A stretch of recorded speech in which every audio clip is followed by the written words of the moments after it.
আসসালামু আলাইকুম রহমতুল্লাহ। সম্মানিত ভাইরা, দেখছেন হচ্ছে আজকে আসছি গাজীপুর ফসি পাগলের মাজারে, যেখানে শিরিক এবং শিরকি কারবার হয়ে থাকে। আপনারা দেখতে পাচ্ছেন মাজারের প্রথমের দিকে আমি গেটের সামনে আছি। গেট থেকে দেখা যাচ্ছে দুইটি মাজার, অর্থাৎ দুইটি কবর। সেখানে দু একজন ফকির বসে আছে, পীর ফকির তারা বসে আছে। যে মাজারগুলো ঢাকা দেখতেছেন, পাশেই আছে সেই ফসি পাগলের মাজার। আমরা যাচ্ছি ইনশাল্লাহ।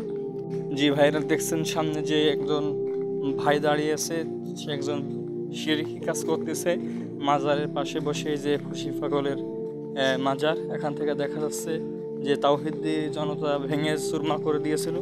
এটা ভেঙে পড়ে আছে, কিন্তু ভিতর দিয়ে যে এইখানে মানুষে সিজদা করে, অর্থাৎ তারা তার কাছে চাল ভেঙে গেছে। ওই নিচে দেখছেন ফকিররা আছে, যারা সর্বদা সেখানে বসে তাদের মতো তারা গাঁজা মদ খেতে থাকে।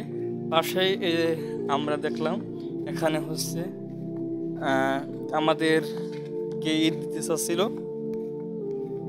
তাদের ভাষায় তাবারক বলে একটি খাবার, তাই সকলকে